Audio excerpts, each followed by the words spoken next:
Langhezie dom du marki mawayo. Nyugurmu. Ena ezma esobialu Yesu Kristo langheze dom bazayo.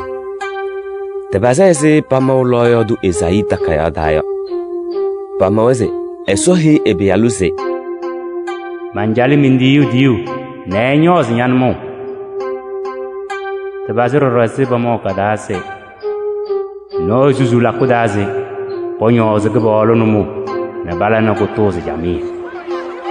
Mbu Yohanes gome ewe lakudane eya woki ejolene esusu wese pelas weto na elabo elim zozonzine esokpe we bagwekem. Bere Jerusalem nyima tenga na Yude egeti da holin tenga da nyima boko ejolo na pawi eyodo egewekem mbu elabe na elako elim zozonze ka Jordan boda. Yohanes no ezuoto kongo baleno kuyendo bano hundio. Edolo tamaren de palun toneo nakang ne tingnum edoko eyode eya sama daze mawaile we gonga egelem mantati munu zumolung ne mehiren tangbal donze male malak melim zo zonze enule egong melabo zonze ne esokala za haw alwa tundu de daroro Yesu lin Nazareth Galile egetida ne ewolo Yohanes jolo Jordan boda ne elabe limzo zonze. Yesu loana lim dale ena esodon utula ne esokalzale ne kedik eyoze halbukuyo. Bere buyo do ne esodase. Nyala mambialo kusolo mahonyo yakao. Bagba mbule esokalza nga kudulusi ne ere lakuda.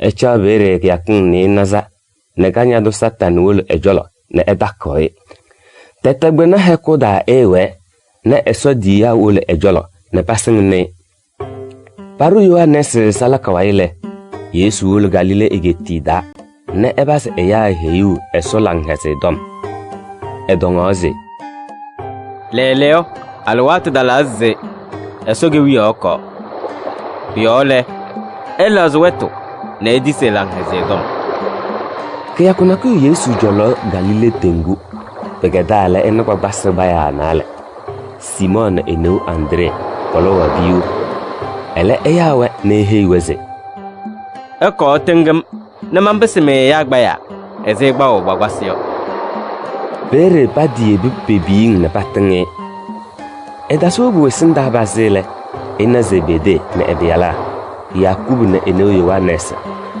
pagbeoda na paranu bibing ele ede ya Zebede biala mba na pele paja na tumlara beoda na pateng awai Yesu ya eya mbele eno Paul Capernaum kia koke hezo dalale paso esode zedane ebaze eya esodom welo eya mbabe welesa edomyo pelabo epiti na ezema mbo ewelayo mbo biyoyo edawelo eze babato weliayo ele ewelawe na abalito abal noy go bere elewa ewai na ebese gbandelese alwatu nduyo dede le ema kubukaze Yesu Nazaretido ebe jangu ngoma sungumewe masimangu ngedayo deo ngeseyo bere Yesu holinise hey subere nenze abalono wai eleuno ema kubuka na enyamesa abaleno pen na ese ewai bere belara eya denga pitipen na bobozo damase ebelembo ewul dom ka fatto na abalto halba kanin alwan banyange baba mbule Yesu herese Galile igeti denga da pai Yesu ne Yakubu ne Yohanes ne Simon ne Andre pale esori zedale patin Simon na Andre bade kena me kapa Simon yoso ne ehene padalale papa halen ewozasu dom ne pehe Yesu bere Yesu wobe ejola ne eroke enisida egose ne egudon ngukiche ne ekoy ehawelem wisruwale pakpa kudondena ne eyamba pawayo aliwayo Nebo nuwe Yesu jolo Simon Andre pedebere tetu da eya dinga pai kpeli tuanga kono no dale Yesu la na kudondana sakie ndende yoche na eron aliwa dinga pai ezamambo edemna use aliwa zimeze enule wei esoleza yole ededisi zipokuli ewai Yesu vem kajala kalma ngu na elele ewolo dende eya feyo na ebase esozel pere Simon na edabala babaze nyino panaile peheize eya dinga nyino ele Yesu Joshua ze tucho detlet da na munzisi osodom doro puma mabio mongoma pere ebase jo Galile igeti dinga da na esusu esodom esodeze ndende da na eronu aliwa doro eyawai puaile jana na kewolo Yesu jolo no kulung eden ketendise yendi suyo lani moyo chene mambise oyuwei omunayo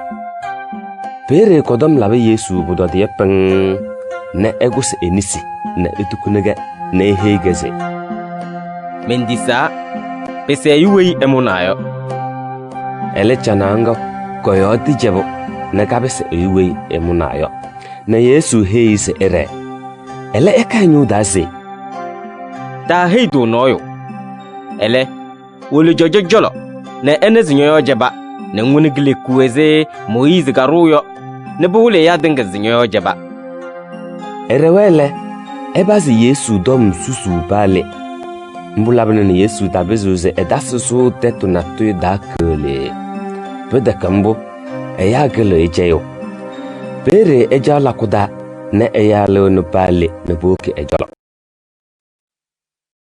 lang hezie dom du marki mawayo nyung nale Plabok yakin chabele Yesu pesi Kapernaum eya nuweze ewerwale pekpoli pete fei ne pusu ne pependena awai nonoda na edaswe hiu esodom eya nabe ukon kalkala na ke ejolo eya na ansa bange eya sama yole padana esma mbupala ne patange yo pere pagba gudu ngo ewe kideyo kunyuda ne patuzin dinde eweyo ne patulbo ne pedisige na kanyalo Yesu naze eya mbape wa nilidawo eyole ihe galgala ngaze mandabalo mengbe nyago ekim Yuda nyima batulia na ba kachabere na bahu bada Yesu domse oyone ejali da so ne yodumbo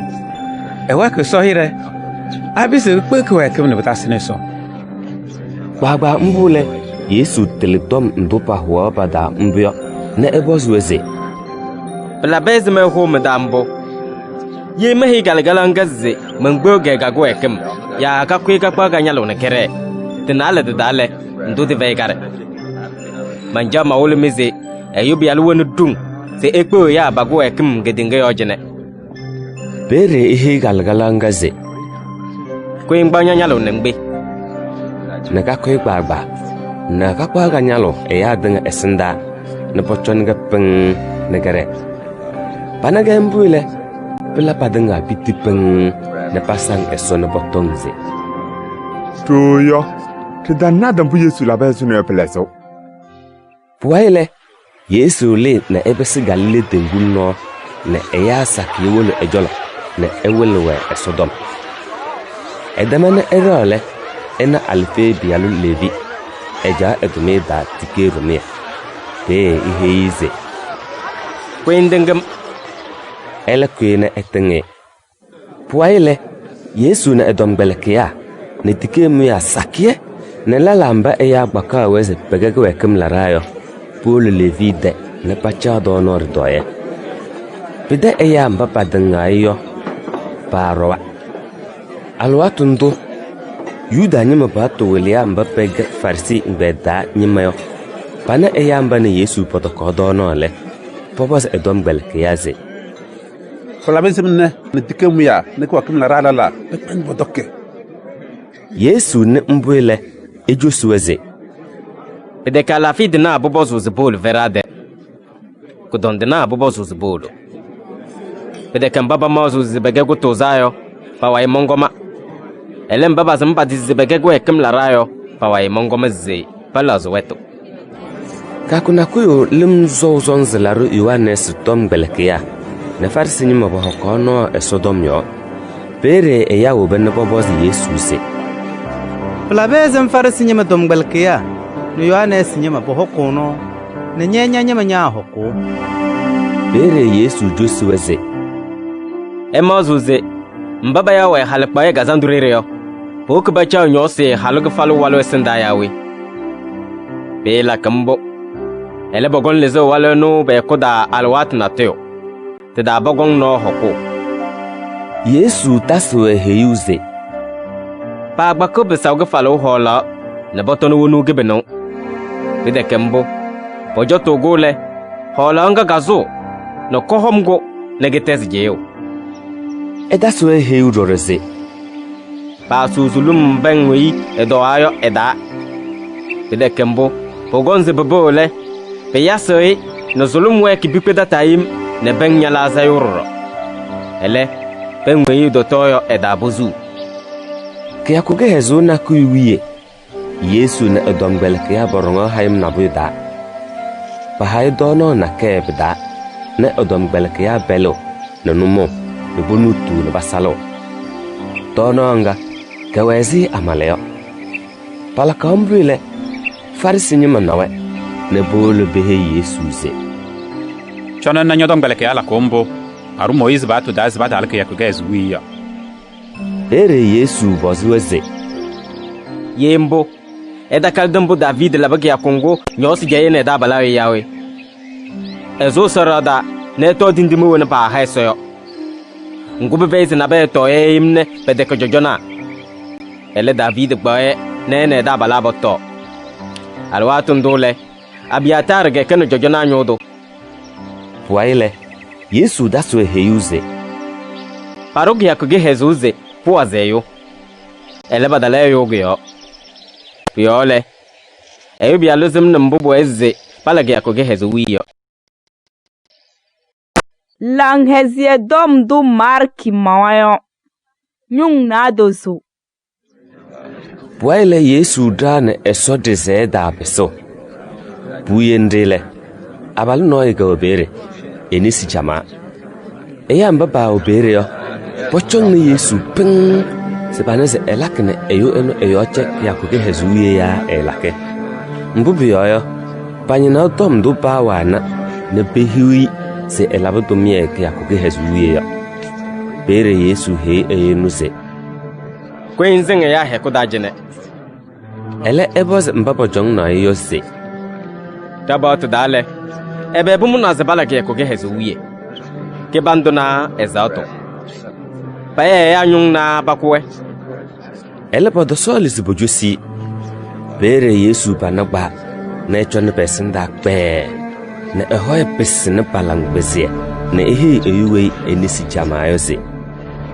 losinyinisi ele losise nese yoche bere farisi nyima lwa baya Herodi ebeda nyima na padela bule mazese pana ezema mbupala na baku Yesu yo puaile Yesu na edombele ke abaku izo boki Galile tenguno ele eyaza ke tenwe palin ageta ndendeda Galile Yude Idume na egeti ndidwa Jordan bawayo na lere ndidwa Sido teto na tiri nyendu pojole ada eya ni Yerusalem nyima mbubu yoyo pane mbu elakayo budom dinga ere Yesu he edombel kiaze ponyo ze ebe yo nakwe pedeka mbu yo eya zamani koi dobenimle eya nawaze elakano kudondena yo cheke puyo kudondena dinga budesa se pudukuneni poyo che dorole eya mba pawaiwe aliwayo kolosu Yesu le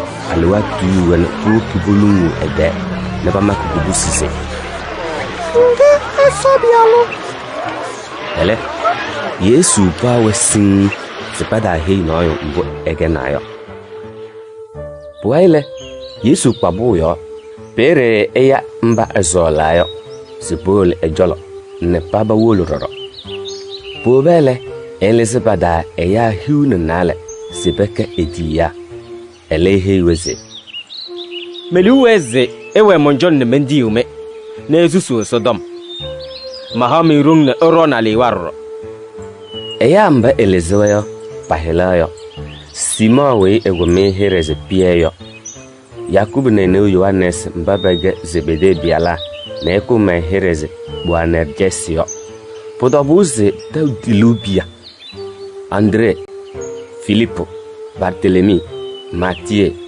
Thomas Alphe bialo Yakubu Tade Simon we payaze Yogandeyo ne Yudasi Iskarioti enu gitena epa Yesu na erosgo indena nisda Yesu ne ediya pedibino buyole ewolodwane eya samo dasi ewaitengo ele ena edombelekia bedihu alwato ne botodono enyi manambule pakubo leze pakwai mbubiyoyo pamazaze Ezupang Yuda nyima pato wele ya mbabalene Yerusalem ne boli Yesu joleyo boyo don Damase Alewa jagarze bulu wai.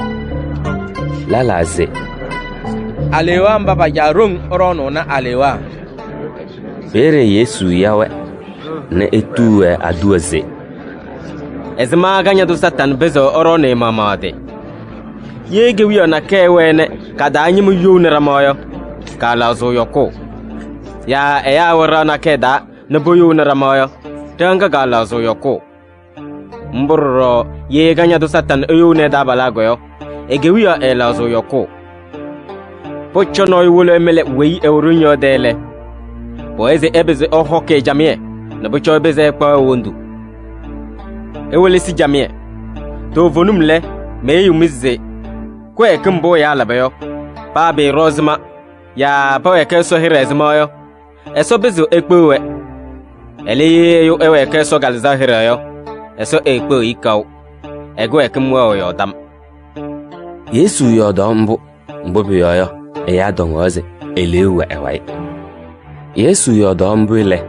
edone enwa patal basing awai ne betise bayaye ngo eya sama kawe Yesu eno ejolo bere beheize Yoro ni nyine ya bawa awai ne banyinu ele Yesu pisinaze to vonum dale anile mundo ne mbale meniwa bere egosa ese na echone eya mbabaja ejolo beyo na etoze na mundo ne meniwa ba ne jine mbobiyoyo wi ela kambo esoliweyo enule meniu ya mundo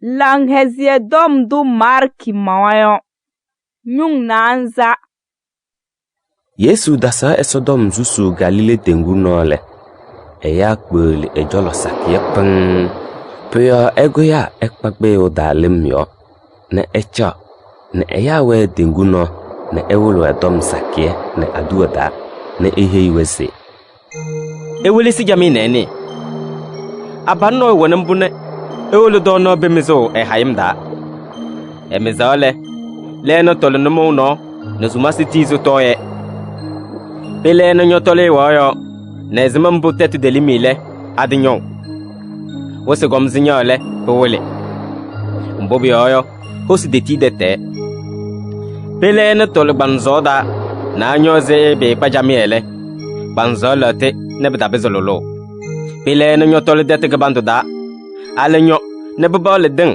ne olulibe tewle ko ni dozo leko yo ne no ne hiu ne leko yo meno Yesu demwe du edu yele ehe iwese wi ewona ne mbangle ene Yesu ne dombelekia hiu ne nale ne mbabawa ejole yo pale eya samoda nubutu sipadele bobo zizi elezuwe adu ana adobu bere ejosuwese esoge wi odom wo mesode elemele ehamile otize ene dobo ye lalayo peve esoge wi oda panu dom dole tekenwe adua blakambuze pewele si jamie elebada ne bodobo ne bochono jamie elebadana mbobi yoyo pa disuz balaz weto ne sokpo we bago ekem Puwaile, Yesu bos edom beleke yaze.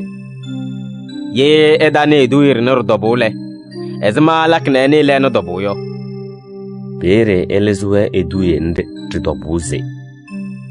Abalono. Poeze osodom memizayo. Eya na bewe, pano osodom dole. Kanya du satan ting e hos do bada. Mbaweneze numo norin de pedolayo. Mbabaweze wanga koyo bedolayo. Pano dole, pedisi gbagba ne langhulumie. Ele, pa yekize, tila boe du mie jamie. Porokudu, na kunyon na kuitalwe, ya pewe bawai kankang diole. Potole son moda. Lala wezi banzoda rinde pedolayo. Pedeng sodom nule, kedingeo jinele mazu na guo yayo. Ne nyimbo bijete yayo belemaza, ne mbumbo ya liweze, pewe ne kwemyo belemaza sobada, ne berodo nemone. Pa wona gazwa lala nyeweze tetuge bandon do da pedola ne anyo ne babale den ne olulibe yo leko libe ni dozo leko neno ne hiu ne leko meno pane sodom ne poroko do jamie ne boaze ya Puwaile, Yesu bos edom beleke yaze. Pozok gandole le bazogo pa bangora kuride pa sozogo garude ele bazogo rinde bogwe jame nyabeyo ne binbale nyam mbroro mbubdinga paibo ya mesa de leleyo pogombio gulu ne ba wi ena wi ewene ne ngbangle ene Yesu daswe heyuze. Ewele sidom dume heu mio jamine orokodo mbomo mama zona ne oro lalayo mburo sogom me mazna one hale esozme mbobi yoyo po ezebodon guze wi ewena posozi ne wi eleveneyo hale bedezo la umbu emazuze eweneyo Puwaile, Yesu daswe yoduse. Esoge wi agom weze eyururumo ehayim dayo edenge rule eweyim ne gonyo gabale erizu ne zemambo plakmbyo det mama lakne ne babale pejalo no ho ne bukobnyo waile ple hato ne babale ne botulnyo ne babazbero bana bole pakpa luzuna mbo bayazo kumto dala Yesu daswe yodu doroze. Ebe mengedu ne soge wi ale ya edu yinde mengedu ne ke wezi bien de tegelo kosu gedinge yo jine bedinga paidayo porurele tunyo ne bebale ne bekele garada rus dingdinga piyezo blin zosose nuzumas woku soro rando hotoda Mbu Yesu heyawe dom dingane aduda. Ewela eya mbebegboli ejoloyo ndo babizaze paneyo. Edeheyuwe na tiyu yemne pedasine aduodu. Ena edom beleke ya ba oberikele. Elezowe adinga adobo. Ke ya kungu Yesu duko aduweyo. Keranayo ihe edom beleke ya zi. Titezi dingu gidingle yo. Pere bagwe eya zama jolo. Nebolo baso gbeyo ungu keda eweyo sipero. Bien lenga wa kujolo pere. Pero ale. Yesu hena wai na ero enyo gururo na ero yemfe padalelem hekudale helim susom na boyo basma buyem nelim hu usu ba beoda na kichazu usolem de pere tombele kiyamba bobu be fezi Yesu na bobo zizi woleo nyikru se tutangal jemiawe pere ogoyane ekal helim na biel mabo ele ihe limzi he chonyerere pere bobo nyehe odoro Puwaile ebos edom gelekiazi bela bezme we sondombo even lida moyo yawe ele sondo tezo egbaw na bobo so badize ebe ene gene kwem ne pendene helim na lem na banyangi Lang hezie dom du marki mawayo. Nyunga gbanze. Puyende badal geraza ejareda Galile dengu kidiling lekuyo.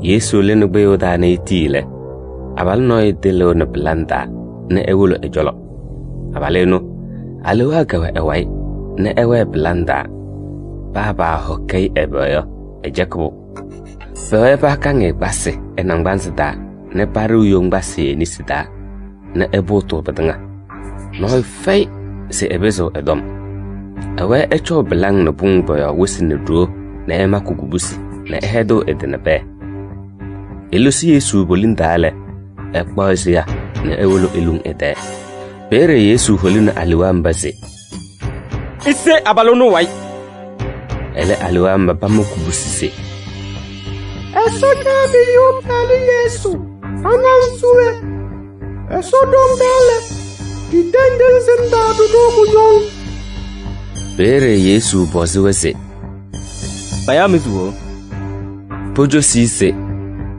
payadose yo laratika mbubi aya utoa elbewi ne Yesu cho se edaron wege raza ejare ndezeta ngo afana tika na keke pojolo pere buyo na kachazo dono pere aliwamba bedende Yesu se adonomo ne duodusu afanada pere Yesu disana aliwamba bese abaleno ewai ne bolo baso bada ne baba kwazia beti bafani tenguda ne ponyole mbase afanamba badale ezi gudukun na leyo pere afanamba po Johnny ya se baba ne bolo behe teto da eya ne deyo nyima ne badinga bolo se pana mbupila bayo badali Yesu jolo ele pamane abaloi aliwa tikaga ewayo ezuwundu na echa mbobe yoyo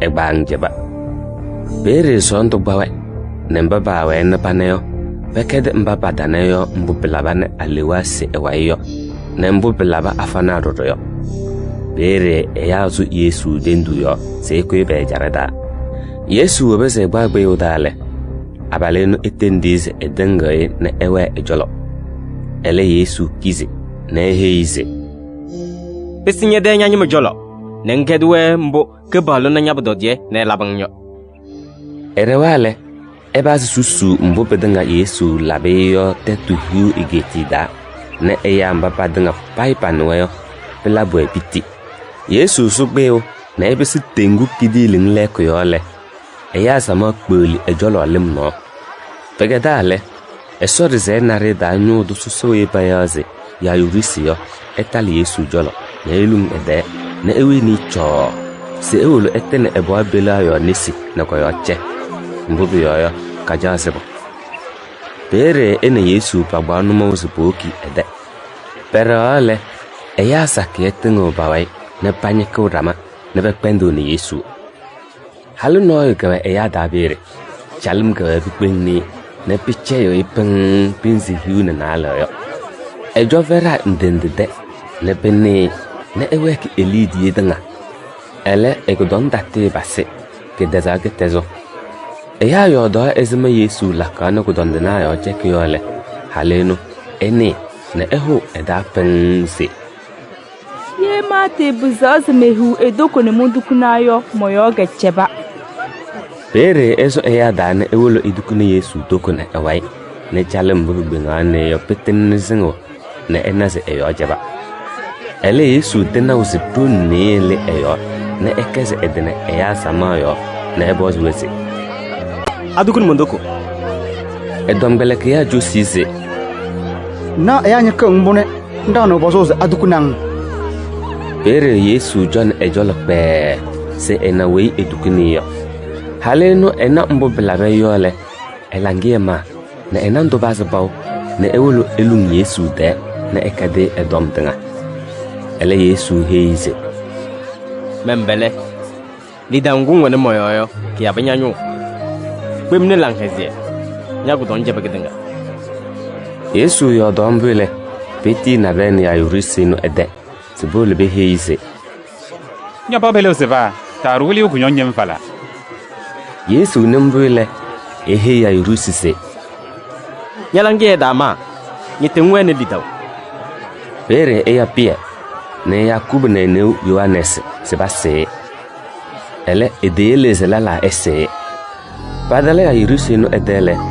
Yesu mana eya maka kubusi na bebendu na bewilu ele esodwa na ebozweze bela bez mene bendu ne ewumbo waga ne guru kada sigisebo ele bongi bere erona padanga na palena awai na eya boja na guru na odom belakiamba panaduzo na eno pasudende baheza poangayo bere Yesu droke genisida na toze talita kum pudobuze puanya mheinzo ngwe baba ambuile pobilanga kakutoro na eyamba bawo berio berezo wepen ele Yesu ba ganyima sepadala no noine do puaile ihe weze bahage do no puanga kawana penze hiuna nale alwatondo tada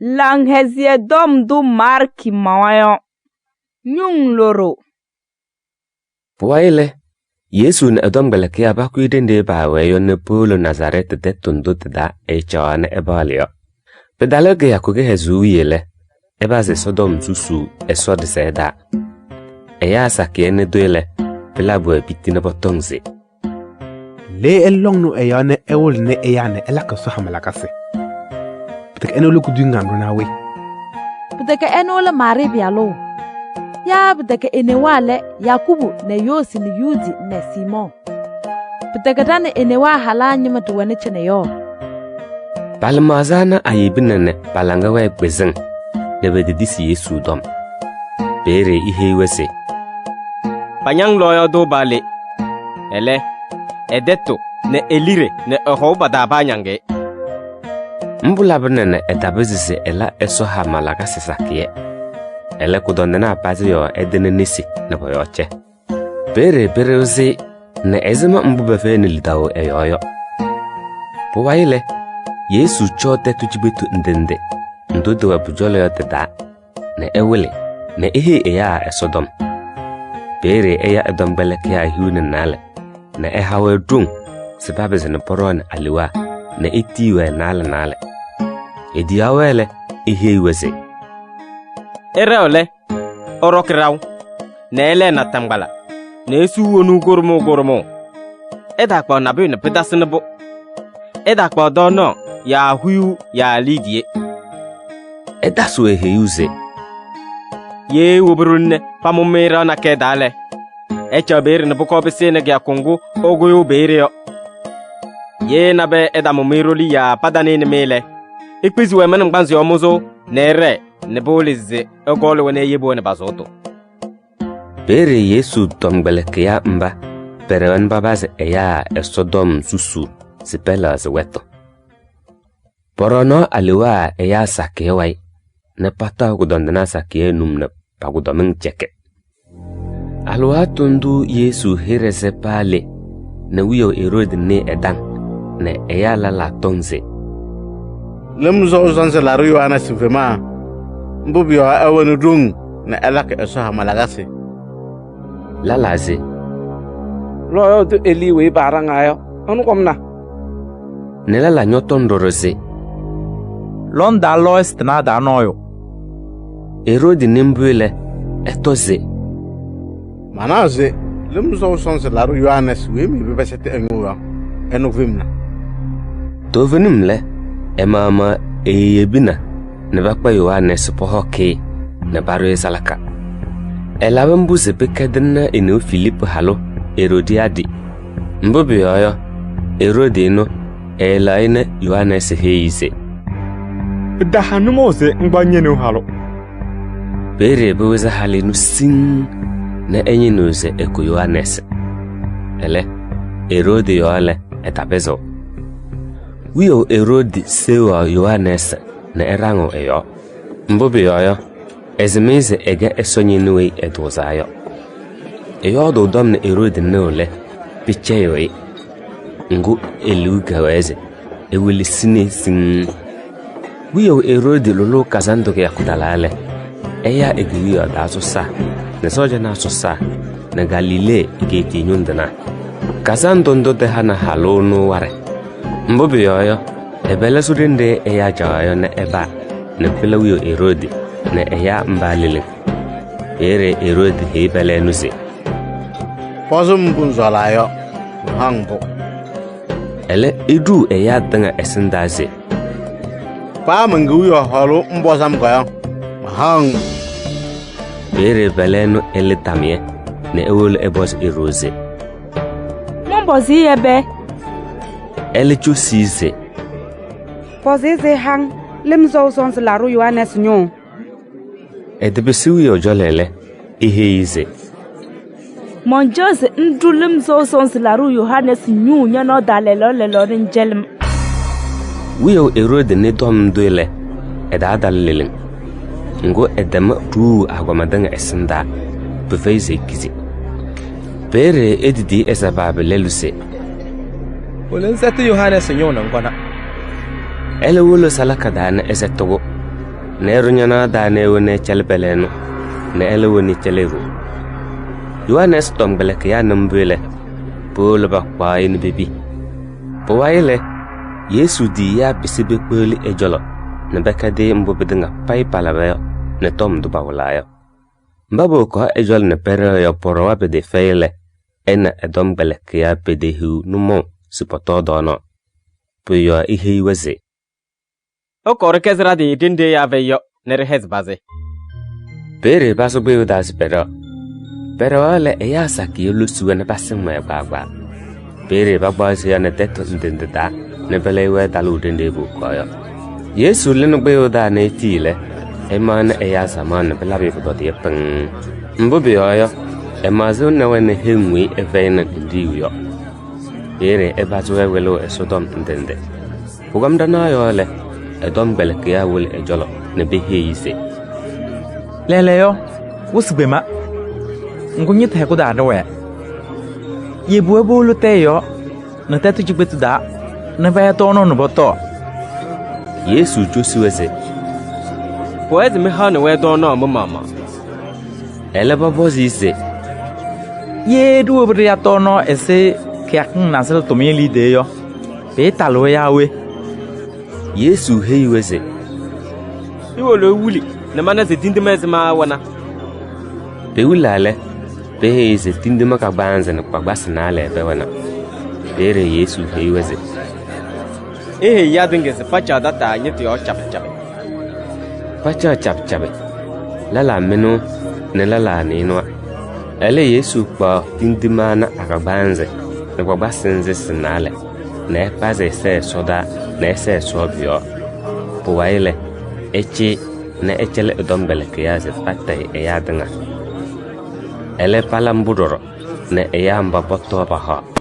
Edombele kiya gbolu hole sinzese gaza ayole. Pusu dokin hiu na nale. Mbaba dono ngayo abala deke gawo kudokin kabanze. Padi dem doole Yesu hei edombele kiyaze. Eso gbe da na eremno na etezigi den lek yo bet sai the king ne mehi ya zamaze kekpe na mongo. Puwaile ekwe bojolo na ewolo ekpa pu yoze eso. Bele dale padali dengu hekuda. Ngu Yesu nyawa bu yo edeke. Elo suele pasawa gbe yo negi yo kelele. Ngu be yo holum maka dulunga. Pogamese kalmangu yo le ekwize ewoku bojolo. Ele limnyo erongo. Edala ne panembule sondo pawe ne bamugubusi. Mbobe yoyo bewe yemze nyaznya zo nakwe. Ele edi heiweze. Orok mete pam sondo da pame ma Yesu. Eyo dombule ekpa bajolo gbe oda na echa ne holim te hawo. Bere belawe edombele ya bitipeng. Mbobe yoyo palanga okbezin ne padane hamalaga senze elabane tindine hu ne echalen eyayo sudobo. Pedese dengune batale Genezarete ejaredale. Pare pagbeyo nimie kidiling lude. Palwana eyana Yesule patele baba. Pere babazia na pocho ejaredenga. Ne babako kudondena panyalengda. Ne bukino edende panoze eweyo. Ba ewobuda tujibetu da. Ya soso tuda. Ya teyo. Eya wokino pagudondena dende eya gbolu yo paranga ize pewini na eyele boduku na edoku no mama to venim mba boduku no yo padinga boyo cheka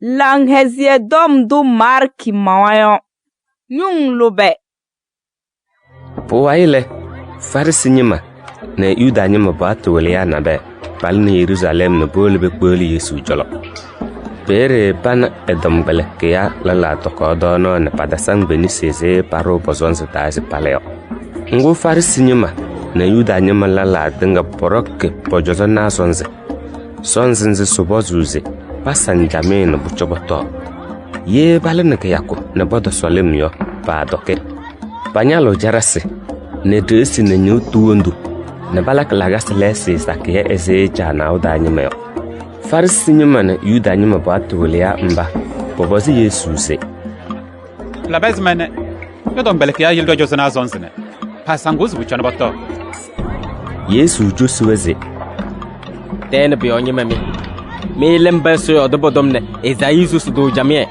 ne emede ka adayo nduleze eya bane pasangam no noyim palanga dale podo solim banyi pasam tu vem gazona ke bobi oyo pagbaya bautene pabese zemanyindo ne bawulo bere Yesu heiweze eyebe so bato ne nundo eya mamaruyo ele edaswe heiuze enya banne eyele so bato bando ne basne mu mama menyindo wulo Rojes Moise we eso gele batio ayo daze poeze eyo nya janero ayo darroze ye no ayo de jaya ero dom za to yo poeze bakwe ele me mo woluze ye no orwa sembu be weze ehe ejaya ero yo bige korban udobuze e habo soyo e da so ha wareze esenewe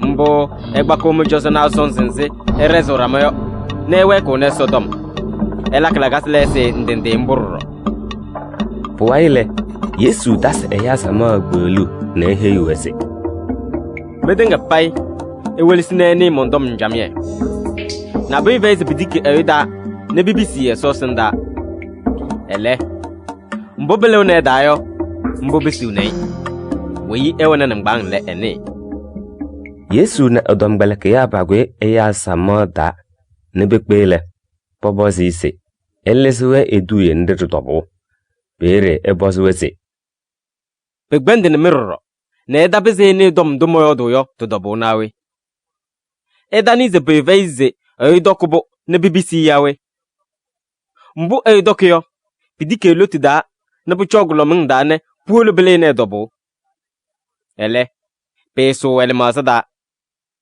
Yesu yodu mbio bewele uzito na sidenga muna sibotozi edaswe heiuze tom dodelone eidayo ndubisune mbobi oyo eidal mazak de kedelona size ela haitu ne emile ne ekoya ne ekpala la hala ne erusie la nyimyo ne ela kanyato ne ela ajitu ne ele yemyem ne eweze semie ne ejet ne lalada ne ekpazede ne ela gamelendo ezautu de ne denga pai de lona eda ne dibisini waile Yesu wol ejarende tunyotene tiri yodda na esoda na keda ele edaso lizenoy enaze ewebere kidefek do yule eya denga demno halo egomwe elene siri egetida na ege fenise dio enumbuele eduwobu elung Yesu de na heise mana bobelo nake ele noy wakawai min dinding zindone bere Yesu du halenu eduyeze Podamuno se pakpa bi do no ne bebere hase ele poeze bi to se ha ne bucho halenu ejusize kubolu ye biya dokne buto data hasi tozu yawe bere Yesu heise nyo Yesu bune polo bunze ngone lidawo moyo wolo elewanu esenya bobelonga kawai egbemele eman ebuanga ka hene nyalo yo eleu dam ka waisu po waile Yesu ku tiri igeti da netin na si do inda da ne ewul esu det hunyin da se ewuk Galile tinguno bere boni ndam ka yo do na ken biwi ni se etin ni si go no ko yoche bere ebaga na ekese ki jaw ne elek inwe kanong banda ne ela ndato ne eta kanzulmi yo edemale epase ese soda ne umuzine tozi Efata Pudobuze tole Baba mbule ndam ka yodonga kanum banda tole ne kanzulme yere ne kabazu yodo jamie ele Yesu ba badinga bada hidu noyo ele bama ne edom yon pulisi sin mbula bene eya piti peng na potongse mbula kyo bedinga puwedeu elak nan dama no ne kayo da yodo lang hezie dom du marki mawayo nyung lutozo kya kangono edale eya sama dasgbelu pede fei ele befei no dono bere Yesu ya edom galakyan ihe weze eya bane pa wambu dodie echonena kya kan na dozo ebo monjole jine lele befei na biz boto yeme heweze bekunyo seyo podolo no moda mbobi oyo padala la lene bodin bere edom galakya jusize le na to no nyita dajene ne ekala eya sama kana katanga ele Yesu bozweze tindi mezme wo mujolo bujo size lobe bere ihe eya sabata dafta ele kwa dindi mana na ese eso ayona echiye edemale echele edom galakya sabata iwe ne balamburoro bawa ne bagbasi jigbesi bazidoro ele Yesu se esosio nehi edom galakyaze polo bamuna patai weroro patai wen boto badanga bahan bekazene edom galakya kul hola sinse gazayo ne busu droken lobe eya mba bodo do no ngayo padalezi gudukun nanzayo pedemele Yesu haywezi pepe bere en edom galakya padbagbe yoda ne pol dalmanuta ejarada padale dalmanuta berele farsinya mawol Yesu jolo ne bane bohon ramadom ne banye eno jolo dom bobozize ela esoda ha malaga na sene bana bere Yesu ho edapang ne umuzina etoze la bezme ya bana banye no hamalaga so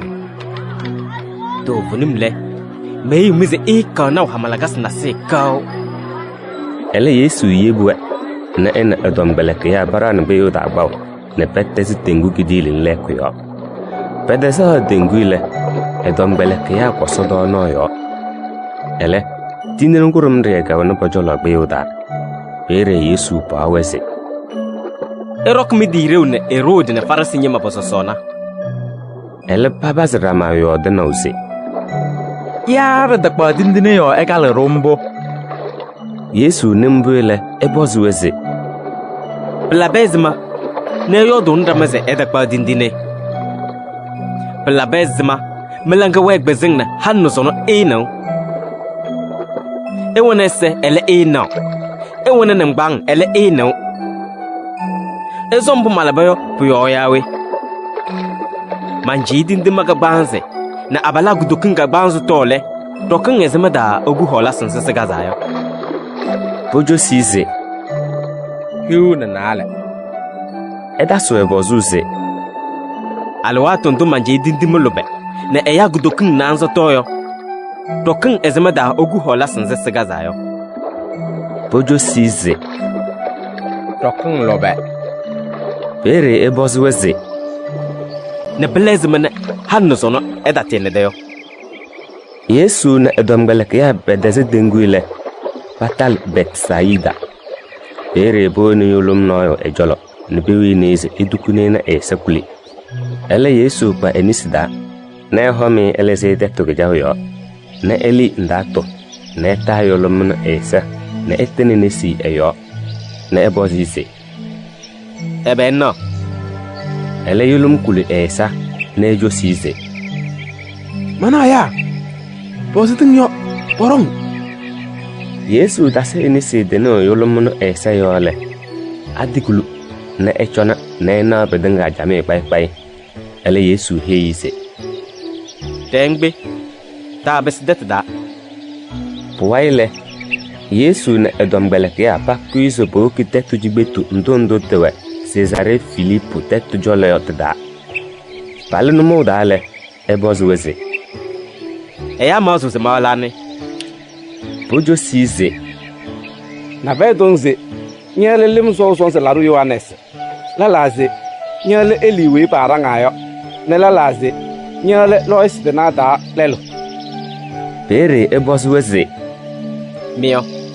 muhu ze malane ele bie jo size nyale wei asole zaya ele Yesu ba weze bada heidu no kaw Yesu wala edombeleke ya ziperiusine ze enu eyope alole puweze eto kunyong sing na yuda nyima susa na jojo na susa na baba tole ya bekiz edom na bakwe ese kayakin na dozuwiyele eso fezi ehewe do jame yayile pie ya ina peke gejawna ikizine do pere Yesu kisine edombeleke ya yone ekale piese kanya do satanya temoyo nyal ma zeda keso nyina eya nyina agena Puwaile Yesu ya eya sama na edombeleke ya na ehewiweze wi eliweze dengo mawayo eso mamayo na edisi na eto gunyon sin bobo yo wi enyinu ze echa wezu damyo edenno gulesu wi elezik man langheze dom droyo ejak wezu dam ye ewe hu gedenga yo jenenyem denga pai na elese wezule waze iwe ebe ze gba na elazugulunda ye fe egba noyo man mondom droyo lele ya mbapege kwekim lara ne balaka haitio pojoloyo de gagba uroro eyobialo pudio alwatundo ene so di ya begbendo na eja sokoboyo ne bokoyo Langhezie dom du marki mawayo nyung nako Puwaile Yesu dasu eheyuse to venim le meheyu mize mbaba ojineyo padala la na zemambo esogewi ya konu tunyo na bochobase kayakin lorewele Yesu ya pie Yakubu na Yohanes na ena pakpa buso so na kuyo birke pere edela se besinda na wondu hulum laylay na tenyeleso noy fake denga yo jenese ebezo ehulso dombo alwatundo Eli na Moise pale boyo na pan Yesu boyodo ele sondo papie na eda balalalan pa na zu boyo diswe pere pie he Yesu se Waleu cho jene pure upang pomuna ziri sigranding na dusu nya leko Moise leko na Eli leko eyo dombule esomenu na ko kuhuzu boyo ne pani boyodo no en kidese enele mambialo kusolo ma hoyo kao eni nei dombele kiamba padijon pojolo pele patatas noyo na ne patasni Yesu pagoybu yo ne pedikile Yesu ba wese eda he noyo mbo enawayo na boko bisene ke akongo eyobialu fema na ele ne siradayo ele boroko dom don bobosu ramase oyo dose even na ele ne siradayo udobu suwe Puwaile bobosi ze Plabeze mene patole ya tonze puweze loyo du Eli ele we osole zaya kom Yesu josuweze to venim puweze Eli ele gom na era na bedanga jamie meheyo merroze ayobi aludom bama oze egondo ogunyon sin nebenuzi ele mangara umize Eli dem gom na bala be mbubo zolayo eze ba ma wodom sodom da kayo dayo Bedibino bo yo na batalo tom galeke ya la jolele. Paman eya sama gbo libere na pana yuda nyima batu le ya ko hon ramatom. Eya sama dina Yesule. Perus padenga na pese bolo se basei. Ele ebos edom galeke ya se. Ebe yo mene we hongonda madombo. Pere eya sama da noyo kuyana ebas yo duse. Weleyo ngone mambe ya lo nyojolo eleu noyo we ewaine ebisi kayoda pale eleu no egba ine yakini teto ono nyai uhulu ne esalu egela ne ewe chanjana woni nyoto ngbel ke ya sboro no eleu ono awai ele bata bisi Pere Yesu golina wese eya lida fede name alwato ezima manda somo jolo jao ne boeze mondo ko mo khairu ekona mbonga jene ele bonige ele uno edulosi Yesu le ebase buanga beso bendelese ne ko tolata tane kebilimi ne hulunya ino kono Yesu boss ka jaze alwato ndo ele ubazage la bombo ele josize do kabjatida eleu basaka tuzu ne vero mung ne lem badasa kasse mbula ben ne mendende yembe zoyo na rabu da tene zenro Pere Yesu bosise la base manan dongse ye mambezo wi ewan lida osoyo po no phase eso bezo la bebo ele buanga ka jade mabugu bukase manja mawan lidao ele sinam ne mendete wanu lidao sayo ben Yesu na eya sama se obok ejolole ehol ne ele unuse wi nyang wa ponga kawai nem pisike ka rodo nem to kanam kan tayo se wuri mata tasnau kawai Pere ele uno e mabugu busine enyama sige sing ne ise kawai ele ke funi ne hal boese kasebe ne eya tongse kasbe kwem ele Yesu dok genisi dane ego sigene kasen Yesu be eso doana en edom galek ya bacha berkele pobosise La besma ne da besu don elowe no buanga kawai Pere ejosuweze eso se urike pezo ne be hayurungne erone ne bedele uno Yesu ne edom galek ya pagoedo ale patin Galile igetida ele eda so lizebane edan mbubi yoyo ewola edom galekea ehe ya weze pogong bawo ayobialo ne baruze eya nesida ne pakwe nese ki akin na duzu yele eso fezi eyo dambule edom galekea dani bodobo ngubada katuzu boboze na tuyo Yesu ne edom galekea badal Kapernaum le pasodwa Pere ebozu weze tom do hongon damanu mauda ele bozuma mbubi yoyo soso tuyo boyo Pere Yesu jane eya behuna nalne ihe weze we jose ke zosoyo budo bese de la dabo ne la badanga paido mie edamwe heyu mbele ekpa boju kula na kene ewunu kepe hekuda ne pazige eyone ihe weze ye noyo amubiji besis ne sidana ke moyogo mandetenga emwa we emumyo bedeka mandetenga emwa ele we ediam yo mwa puwaile Yohanes he Yesu ze Weleo tena no rono alewa no nyorung ne roko izergizi uneze de karanyano Pere Yesu josuweze edarange mbobi yoyo no veize ebeze ola hamalagas ne mundung nete yodum dom za to bereno to vonumle we kwero yoyo egeranyino mele ege manyima ele me heyu mize ye no hameda no yo lim le peda mama ma Kristo moyogo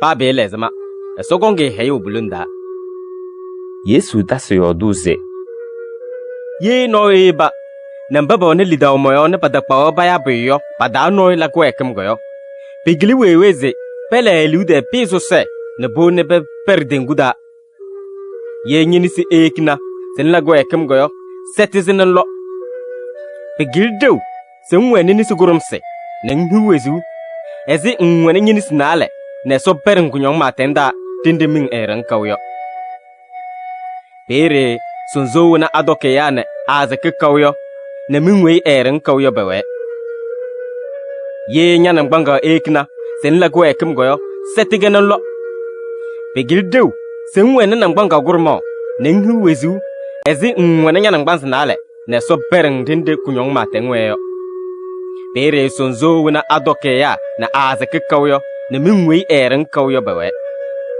ye nyesiya yekina sen la go ekim goyo hozir nan bere pigildew zen zo esogewiya da ne siya gurumde ezin wona senale ne so beren kunyong matenda tinde min eren kawyo pere sonzo wona adoke ya na azake kawyo ne min wei eren kawyo bewe ezeman bu barurom dono da ne gawo lilenyo mburo osodunga no kunyongyo ne enyos bawi tom gebe go bano eliye bilis bililenle ezma balakabo ne bra na bawo lilenyo mele poez meda wen dama liling bung ezrom wo lilenyo ne medenga pai ewelang hezeda lang hezie dom du marki mawayo nyung hiu Yesu da mo wele ombele ekwi ewole yude egetida ne eteze Jordan bowai edezale eya zama dasibelu ejola ne ebazo wele oze edela koyo bere farsi nyima na be wobu panye enojolo domse Tabak dale behane mose ebeze oron anawe Yesu bozweze Bautondo Moise romo Tojo size Moise hanemo se ebeze ema kijuta kayane kela halne roni bere Yesu josweze Melanga bezinyo Moise romo bautombo do gajalale esola babedinga na ela halna balurro pio abalu yake janero ne eni ne halo ne banal babese yugurum ada dasge wayana ale ele babese yugurum yembo boda muneze eyo yasimbo esobendayo Yesu na edomgeleke ya basurale para ni bosu domdo ele josuweze ye eyo ro ne halo ne kwa leluyo eyusna gajalanyino ela ba haitu mburo ye halno egize walo nere walga faloyo ela ba haitu begedale eya wokini bia Yesu jolese etenesiyo nesi ne ewazisiyo bere edomgeleke ya rangwe Yesu nambele bedekedene ele ekale edomgeleke ya zi iyel bia ne zukoma jolo edarangze mbubi oyo mbaba wazi bienzi yole esogi yoda nyima do venimle meheyo mize ye no ededi sezi pieji gbesi disuze eso dokni gwi yoyo eso esogi yoda bere Yesu gba bienzi eyo ne etenesi yo nesi na ewazisi yo Yesu dambi eyo wazo na ekpa numule abal no ekpa se ya ne ewolo elung edene bosisi Ulege banu ebe bu ekpem semala ne mehu wezo bitang bere ebosisi plabez man nyam se gabano no teke gabano ne bedas ne so ba be lezma nzemme so ba tondo parweze ta koyo ta la haitu ta mele ta jetne lelda ta chesala la ndo banyim na nyanya jan nyuru yo bere abalinu eheise Waleyo Mondom bat zanete tenga paite yo do me veptita Yesu jani pengle odom kedene ne eheise Poyo gurum kong bagazaze ndezelabo Wolum bedem bung wona bedinga pai nende gunyonde na bilidie na ngwane nyem soda ye labambule ngondengem ehe abale nombule ele langi wek na enyen esinda na echang erehe mbubi yoyo ewane nyempedi fei edawele Yesu jone edomgeleke ya mbabawe ejole yo besinda be na ehe weze ko garbedi fei sinyim dina eso sogewi ada ayo dambule bela bwe piti bere Yesu taswe he use membia echone nezima mbubo gar bem mbaba da banyim nyose baso sogewi ada yo pochonyem du no so gadale pogar ne pekeleze ko ndo banno zone e jobo dayo bere bedese do so no bobo so tamase yembo abize ohunyu ya byo Yesu John wepengle ehe wese eya ebezona ele sonya bezo bobi oyo ebezo ela bedinga pai bere pie bose ise tonana tayo ti bedinga pai nerteng nyawai ebere kuyo Yesu josize to venimle me heyu mize ye no ebeja ya ero ya ebia ya erala ya egona ya eniwa ya ehayem ya era ya mbubudinga pai ewoneyo manalang hese dom doyogo egonwe na mbumbu ewoneyo dom meno torole eyawo ewai kankan kedinga yojene yele alwa tonto dugonyo te dale egon hu wezu mateng be Yesu daswe heyuze mbaba ke sosa leleyo padaza ke gombesi ujikpema ne mbaba bage jikpema leleyo padaza ke nyabesi zosa Jerusalem Yesu na odomgbeleke ya bagbawan eyodumbu erewe no na eyasa ke tengowe bagbawan mbule odomgbeleke ya langiyelo na sondukwa ya mbaba dengawe bere eya odomgbeleke ya hiuna na alemba na kezo holu na hiwe mbupugwan item na alwatu basitayo hiwe se Tegba Jerusalem yo bagba eyobialo na paruzi jojona zosa na bato wolia benisda pabugo edom na paruzi bakwe na bakba paruzi mbapete ke yuda nyimeyo benisda na baba wongi na botoyo ndato na bolu agbeza na bakwe nese ke akin na duzu waile esofizi Yesu dami yodole Zebede biala Yakubu na Yohanes Paul ejolo na bihe yise woleo te jazel na bro bosungyo be obosu wese ebe jos malabame bojo size telu wese nkoman chanyi gu yo gbela ya le nyele ne de chanyo jolo lelo nyano wang yon lelo nyana me ya bere Yesu hei wese sing bo zolomo yo ebe zo to kunyon so songu mongon do yo ebe zo ni sising we mongon ne yo bojo size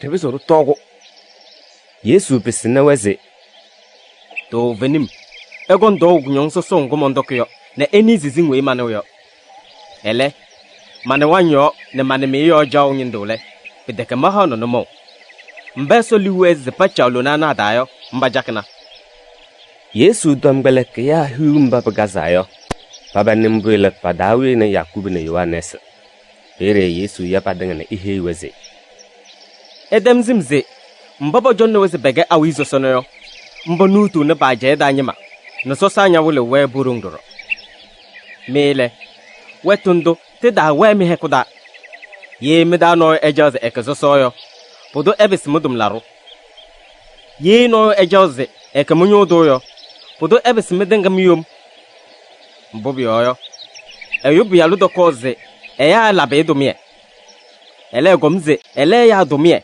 ne ekpa mama ede eheiboyo ne bu holi badaza ke Waile Yesu na edomgelke ya batali Yeriko detda pale de se perene eya samotengo bawaile pamane time bi alulu muy bayaz partimeyo e janumo non e solomo en Nazaret du Yesu tangle e magudu kaste wiya David say Yesu na mambudo die bere eya sake nyazise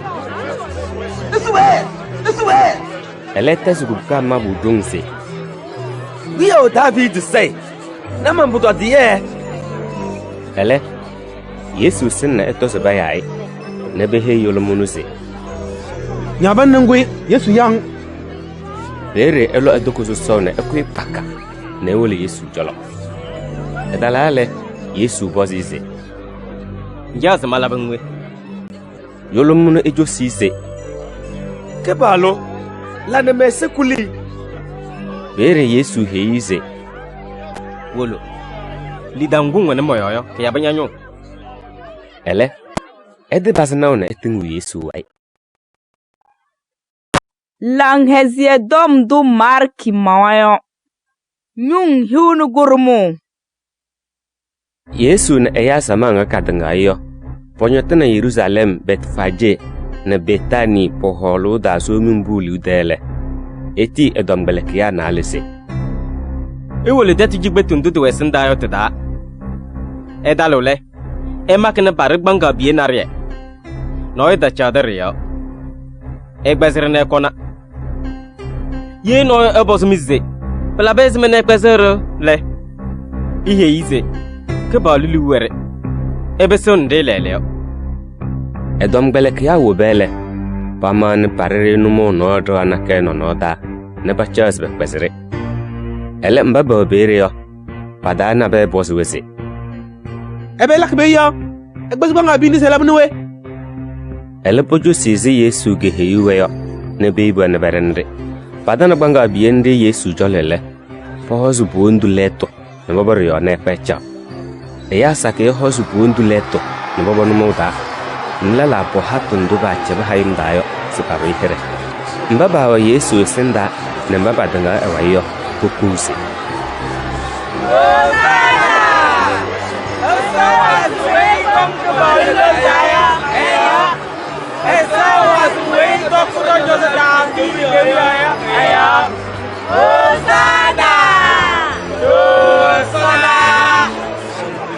Yesu na adombelekia hiuna na le padale Yerusalem le eso esorada.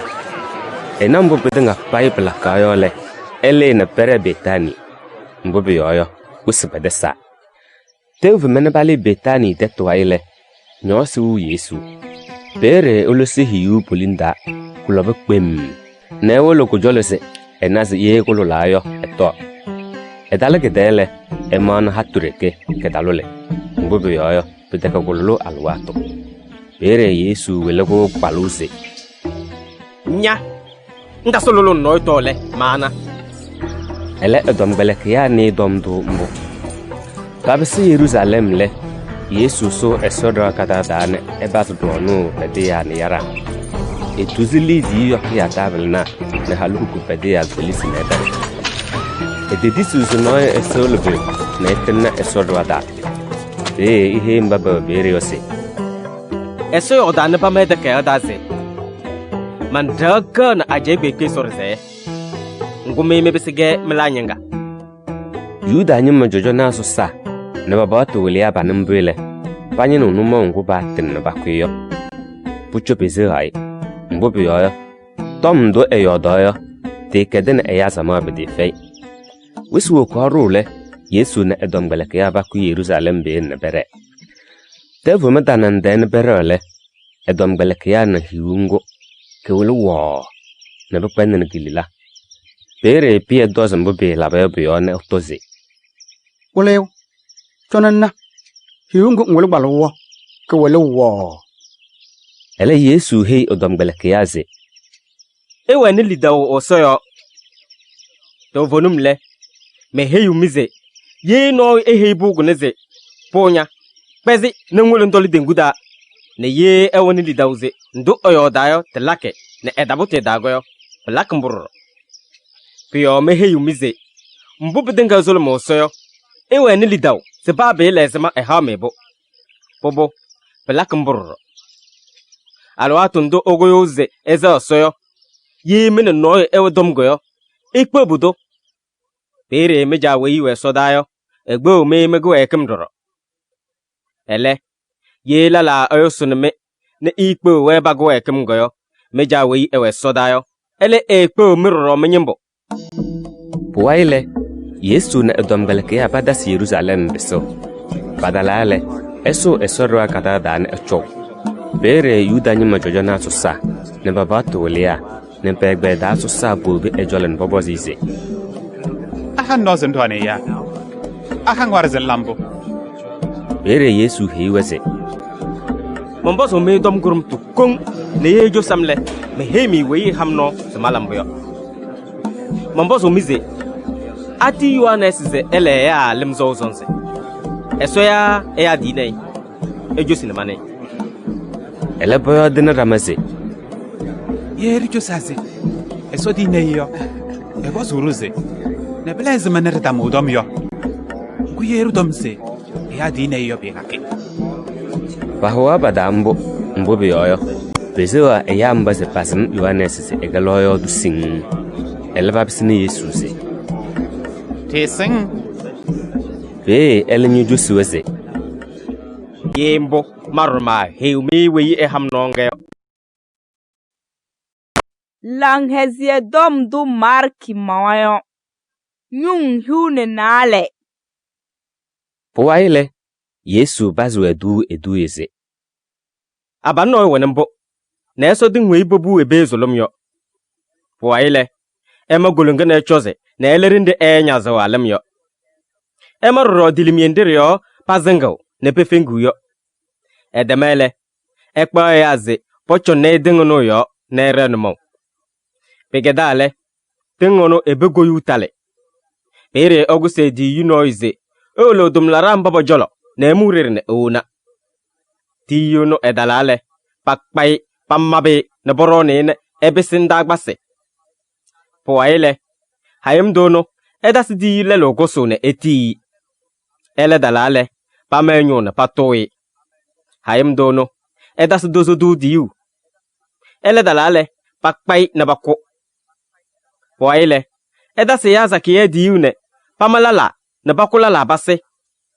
hayem dono ebialogo solde ke kongbe kaze jolo na zele zmele etezi diu bojonne eho daze pa be lezma panyange tum laramba bana imbole poyodin damaze ena we gonyo enu gona doyo ejanyem egomele tukwi nertoyebo edalale pakpai bako na bolona hayem boboy Yesu damdu edu yendrele ebozuweze hayem dono ebela ke dum laramba egongo kwe na echa ya gafamane elas bolunda Pere ebozuweze edakal dom doba meso dom dake adayo yawe ndoleze bi ndigudu ima ya agba obolo ndi bisin dekele waza adenga pailele yo mbogo balu labane tinane perozo rukpem Yuda nyemoso sani dom doile panyino numo ngo batin na bakwa Yesu yo mbobe yoyo bazimbuze mba edu yende eya zama yole bana ze balezima ele baby ne bere Poaile beti farisinyima ne erodi holo danyima na be sepol banye Yesu no jolo dom na budamayo eyod na fin bapai badalale behise Weleo Tena wase nyodu togunum sondo pang noyo Mbube yoyo ndakwa ya weto ni laban tomia Ngule ya mbo oseluwe sibala yo kudogunum Tabata hawarse behei rum yo soso lambu ya pada hei Dayo wesi de hei ya tada hei Kisurun dene Yesu nyedam babdene buyol maza na umbo buyo ebozuweze Bala bezmene enyik mono jolo tom Egon lidi boyo na kene mana Pogoni gele ebozuweze Anyo na ahere bogo yojine Bojo size Rom yo soso Pere Yesu heiweze Echele rom yo soso mbobe genyim yo Ne biele echele so mbobe gele nyim yo Heiwe mbule bela boy pitipeng Pegedale saduk egbeda nyima woli Yesu jolo mba donnese sira efing pobele peheise Waleyo Tojo se Moise to about that se Ye ewana talo ne aralo no esse ne eyele ahalo ne evene ne boyo Wes poto oholelo no ne ihune ne bo aralo ne da To abanno ne enewa bo nambo bo lobe ba halo Pela bense kabele abalono esse evene bo Pe enu homlelo no se Hupua olone da Betala da beola ele chang serro Halono evene na bo ele waile tu sunyini nyo home ne ele serro Halono evene na bo pelambo ne ba ko ba se ba lo ba e vene ba da no ne poa poa ile halo no esterro lele yo to bo se nse sira fe mu yele pata we etena halo no ngo patenga ba gwai bere Yesu josuweze eje to midiyem mbobi oyo eda ne sodom dobo eda sirro rum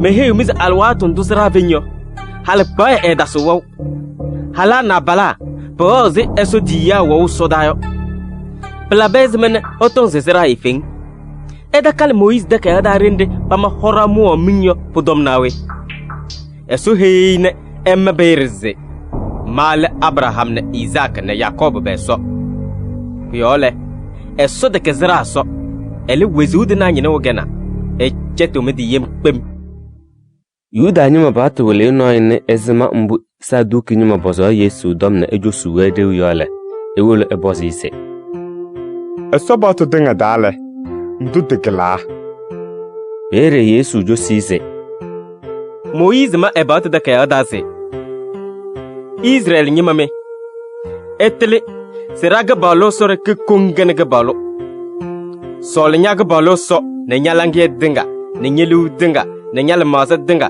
ne nyurun dinga pay nyewe zu jawda ndugin ne leto te way nyun dowleze sol nyada balo sun solu nya mama nyadeo na teve rone tekle denale bere bato le no he Yesu se waleyo njusiro bede fay tinde yo das raga bolo asoro ke kungana ke bolo begeto bonum no fay ne bedasna biole waz oy sol asona langi dinga ne elmasa dinga ne ejam dinga ne odun dinga pai wetu jawda ne esole adabalo eze esolo edio Bodon bekel bahaw so gbene na paru min dayo ne ko jong ndindi wi palakiro re Yesu na waze ejosi jamiele ehe ise nyosinya de jamie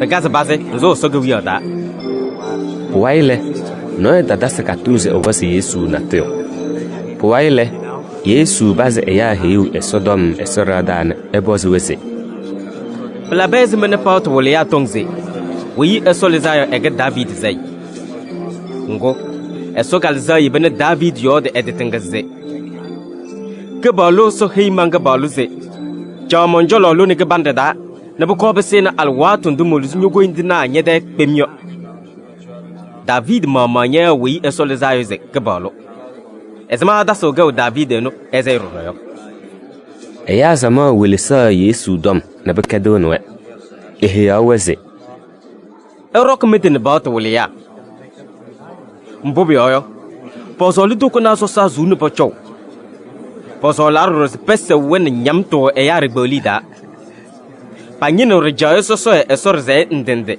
ne kazando bada mboro hozo ne lela nisda mbobi dinga paibe one pese so ne bralo se bulize mbale ya gbama me heyu mize ki akongo esogonze e hone yayo eruwe kunyongo ke feirawo Yesu dame yodole ewulo echa esorada har araka esendana echone eyamba bukin paru lidie katayo yimdana sake wo kono lidie sake ne paru pegadale lelu ko nyondo no woni lidie po esidi bisinala na ero selo eze faranale ere Yesu ya edom belake ya ne heiweze to venimle me heyume si lelu ko nyondo ne e hawane bekella la vinge mbobe yoyo nyim de na gba peli die wona awazewe ne bokono baro biele halugu nyondo eneo ele gba mbo e wona yo bedinga pai na ekonero bada kaze boyeze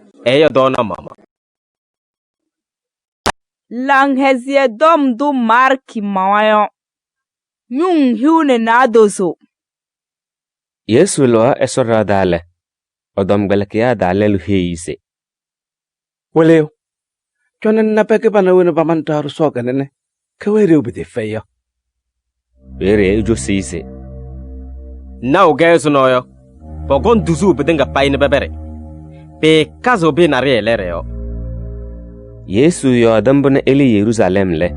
Eule paso mingbo yo na echana ehagana esa.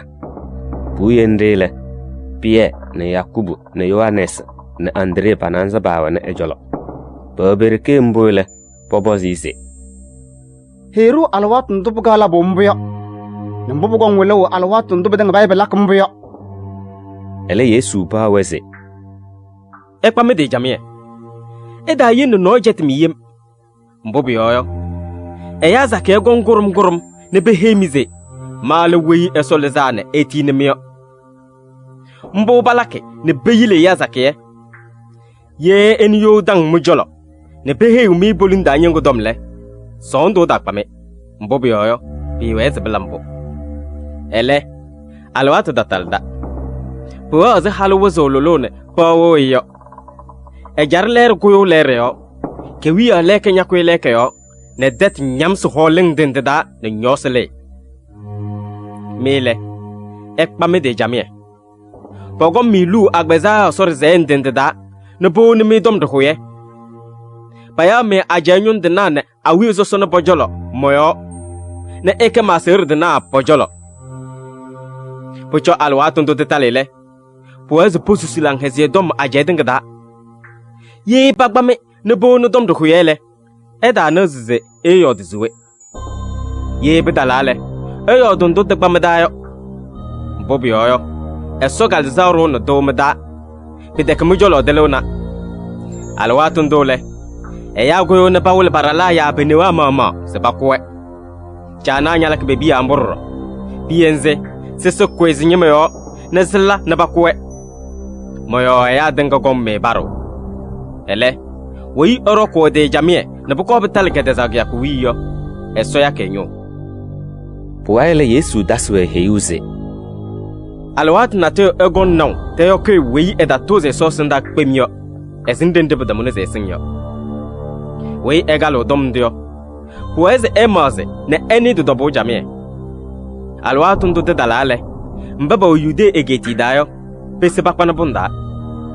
Ye no ewe gudu nyo dale. Ese gbagba. Peda chibi ze dike sugde ne ekpa bu ne ekpendana. Wei ewe hayim dale. Ese gbagba. Peda chibi ze gbengede ne ekpa odoku mama. Pogon do hala hosdinane asong alwatundo. Etendi soze. Alwatundo teda kene ninka alwato. Mbobe yoyo. Kunyongu kugong alwatundo tedayo. Kegelu kunyomin wei eya laburuzi eso lab gedengen puko besinu zono edenga pai. Nako eda so gomne kekelego. Ye gebalo eda maze. Ne eba so kunyonki akungono eyo eya mba elezewe se peke enyimeyo poyogoyo. No da wenesa. Biole. Ye no ehemize. Wei eso lezaze etinemeyo ewejine ya berioyo eda tisi. Mbobi yoyo. Jeti ambe heyuze mbale mba esolizayo ne mbaba banye jetuze pega lois denayo paga gom gurum ne ba wulega wulase ne bala hamalagase ne ye baba zogoyo pe jeti sonyima mele men demi heyu budinga ne bre erok me de jamie pam Yesu daswe heyuze kunyo mongono waile ki akin wei gonyo wes dasonyao fena dasonyao Tinzi bezo ne soda ne sutole ne mbubu soda ya pinyamse. Pere bana yo bialu ne dungso song ne gube yo somendi yo erongom. Edi ya gedenge bekpe yo sebe kpolimba soleza sebe kenyime yo. Iwele si jame ne ene mbuhi iwele umyo. Alwatu ndugina do yo. Ezem gbagbaze tezongi wiza. Mburu robuwe. Ye gomena la gasin dindinze mbole. Etele gbagbaze eyubi ya ludale mujolo pam. Do venimle me heyu mize. Eya mbaba ne pese zono yo. Paze ke badinga ne bucho badinga paibelambo. Esodonu ne detu bamuke. Ele mondom nyamo kekao. Yesu daswe heyuze. No ye singia kungo ya alwatundo. Pa esodi ya ebialu mama. Ele, ja sore ke kungzimna. Biole, rok me de jamie. eda ro mbobi oyo eda salo atundo ti wezi no ra onumo ne eya odum lara ne oruba we idumiyo waile ehira yo rangize erang pam Yesu dami yodo mbule ehe odombeleke yaze eda ro mudumeyo mbobi oyo eda tilisi danang na tanana do hekudaya kalmango to dukituko piole eda yin eko tudumi nerondo ndume heumio ya dinga me heudo echon mise lang hezie dom du marki mawayo nyung hune nanza Pagaso ke yakin na lesepoto Israel nyima yomi dalo kazando ndopo dokke so na veidin dineyo Puyo yuda nyima jojo na susa na watu welea Panyina ezima mbupale na pakpa Yesu he na pakwe ne noy edane Pere bayo den damaze Kida bai kazanda alwatu Kuda kambu ya kwiro yo Yesu gobe betani de tujibetu da na esu sima we kejana edwada Podoko do no le halu no so bojolo rokatilari ngubedi sidik da biyo fuwa kenyil sana keda Kwali di pede fei Pegadale palufu nga kono na ebe ego Yesu no da wa Elemba bajabere yo padala la dawe na haleno na boyo do padabere kese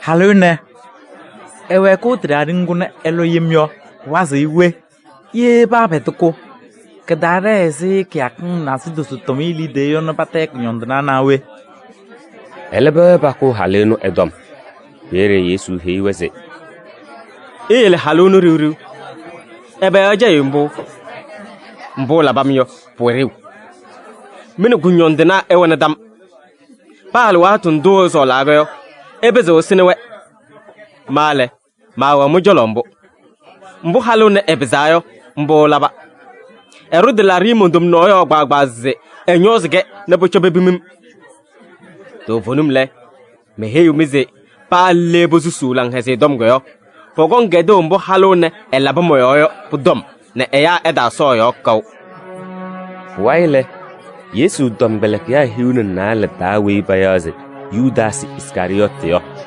Ewole he Yuda nyima jojo na susa seja ekwa Yesu na oruzbenisida Panembule belabo eleleng pen ne baruze bejele elidie Bere ebasi nyino numo ngu eten na ekwa Yesu na oruzbenisida yo Soso na fei dindine kazando kajala ke yaku uye Yuda nyima la heisi na podo kiyomi dalo kazando ke yakungu gedalale Yesu dombele ke ya bosize Lenja zurul dunyosan nendo yomi dalo kazando Bere idi pada eya nalese Ewole detda Uzulu na ba noyo ezolulem ne boa Uzul neile etenge Ezurendele etenge ne abosra duze Wuli di nduze tuko ngule rogudi ngo gda ene odom gbeleke ya bajak ne poto yomi dalo kazando yo Teodono ewole ome soda gudi uso so na koyo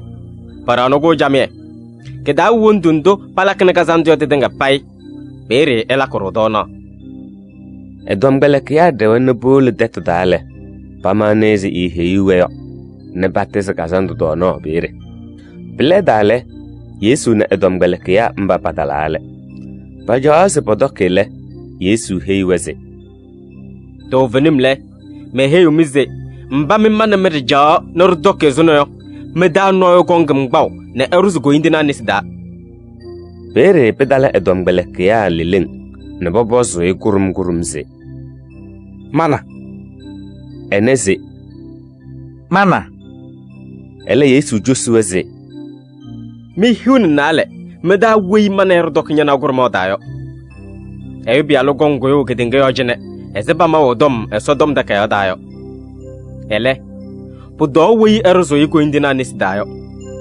Ye badalo le pudo yo be kleizew Yesu na edom beleke ya podoko do no le ekpa dindine na eserio eso na echiri na echelweze Emo neto puno ele mondum no Puaile, Epazulum Nejara, Nesebio, Eso, Nechelewe, Nemponyo Badanga Pai. Ele he was it. Solumbuna la manjalam bupe bede eya sake yo. Pio eso dengo na neruno how. Yesu daswe he use it. Do venimle, me he umize. Ma da so solum yon ne buko besene ke Kongo, monyo ke fam eso ge wi odayo. Edamwe he umbele. Bete gazan hindu ne bereba basumung boyo. Yesu ne dom belke abba berele. He was it. Izu medenga pai ne yebum doa na da mama. Mbobyo yo. Eso yo daze. Ma maknindi zebyo ne biyele hemzerama. Ndo ba me dom da kayada. Elal watun dume venyo. Mo mandang me Galilei. Bere bie heize. Palala izeze be binyo. Ma la kambo. Yesu heize. Do venimle. Me heinze toa na da mama. Po chogal moko ne kelelele. Ngbezo dom na duzu sendasmam. Bere pie dase yodo na esenyengize. Pa zemyo manang dese. Ma kwezo kau semandasemang. Edom beleke ya la yodo badanga amburoro. Puaile Yesu na edom beleke ya batali dende bayaze Jesemaniyo. Bere ihe odom beleke yaze. Echojene ne mulu menze son mongo. Erewale eya pie ne Yakubu ne Yohanes. Pere dom beleke ya la yo basile. Pepe eyo ne zondo pai. Ne he weze. Me senyinga bede fei. Echojene rangam. Ewe meseyo. Ele etuze ede esenda baze. Ne elum na etendi soze. Manja. Yen disukayo. Ta yen no kunyongo ketalam. Mana ozen bezon la bedenga pai. Mendendunze la nyadomie. Na manda so kunyongo keda. Ele lambunyeliweyo. Ta lambumeliweyo. Edama soze umbele. Ebese edom beleke ya na adu zumbaba jolo. Na emanu borondu.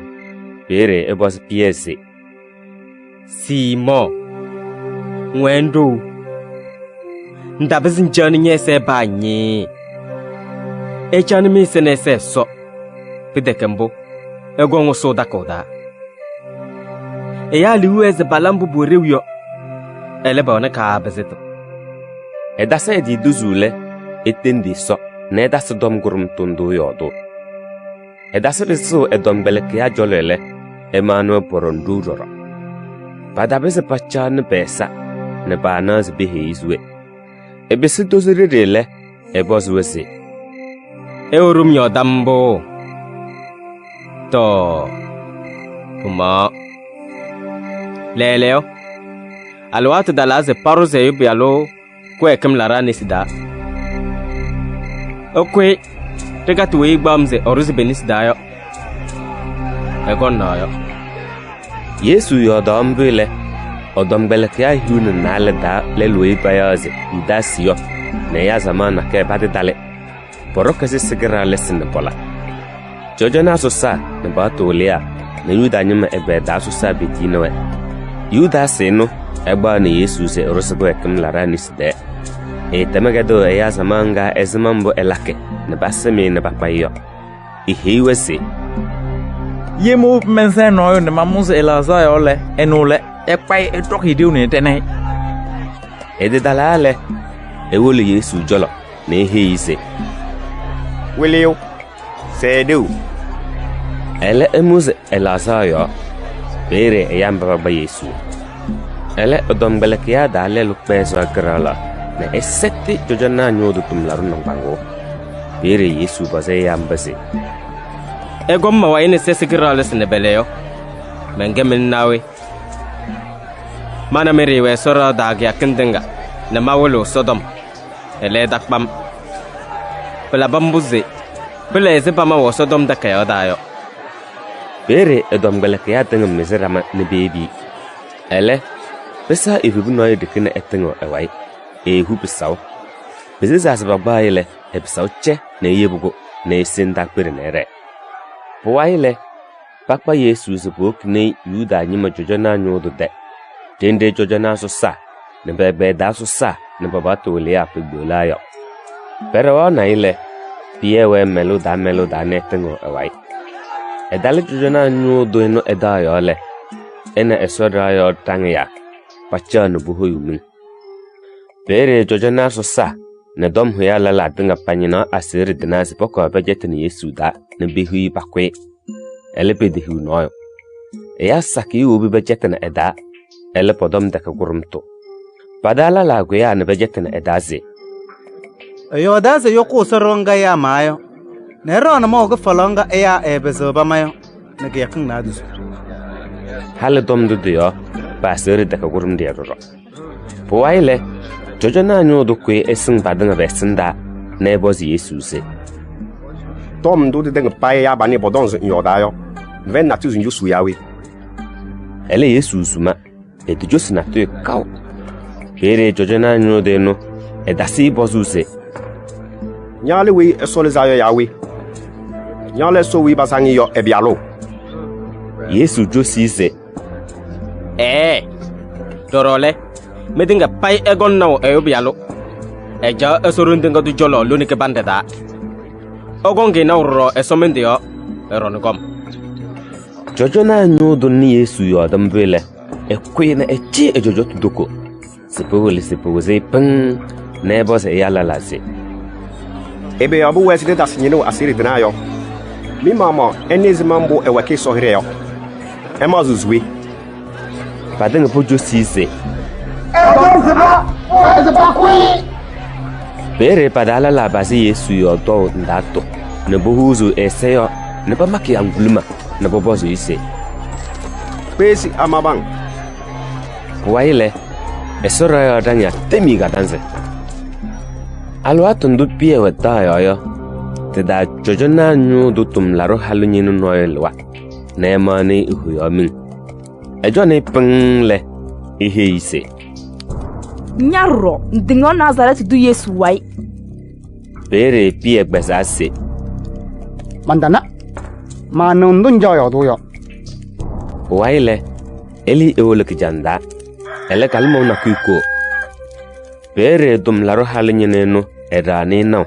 Ne he mbaba ejole ose. Adale lule abalune. Ele pie tasgbezo. Pelabu felele eya mbaba obere yo. Padasti heuse. To venim nga badalelo. Mbobe yo nga Galiledo. Bere pie gbezela la na eduse.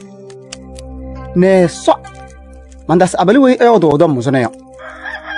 Edi yodam bule kalmo dasugo. Ele pie tozo dom du Yesu ke heise. Pucho kalmo ko ne kelele. Gbezo dom na do se ndisemem. Yo dio. Bere odol no wo. Lang hezie dom du marki mawayo. Nyung hu ne gagbanze. Baba Yesu ne kifeda nang chule. Tom huya denga paikbo li ramas palal maza. Mbayo. Yuda nyima jojona susa. Ne bebe da susa. Ne baba tolia. Beda mele. Poho ki Yesu ne bo ne bechel rom yo Pilate. Bere ele nyoba sise. Nyale Yuda nyima uyo so sonawe. Yesu jo sise. Nyodo numbo. Bere Yuda nyima jojona susa gwe eyo. Se Yesu dom sakie. Ele Pilate da se bozuse. Ya de tangane esama mbaba gwe onyoyo. Mven na tizu njosu yawe. Ele Yesu suma. Ede dasi josu na teo. Bere si Pilate yem dodo. Mehe yumi se pa yumi da lo kasandon duile. Pilate lezo salaka dina da kurumwe eya sama so la se palese yo. Ngo abaluwe baya se barabasi yo. Ne eya nabe ba wasalaka da. Ngo biyo. Ba ko e noyo alwa tondo da eya gali rom ya wayo. Bere eya sama ko ya no bolo ban Pilate se elaboese e de la koyo. ele nyo bozu wese Eja se mele yuda nyima wiya ososo ene yawe. Ebozo wembo mbubi yoyo. Ena wase ezi semie jojo na so salaba ne bakpa Yesu ne bon ejolo. Jojo na so samba bezazana eyase potoze. Ezi Pilate gele Yesu le Elizwe Barabasi salakada. Bere Pilate dase eyasa ma bozuze. Ebe eja se mala eywe eyase yuda nyima wiya ososo yo. Eleba makubusise.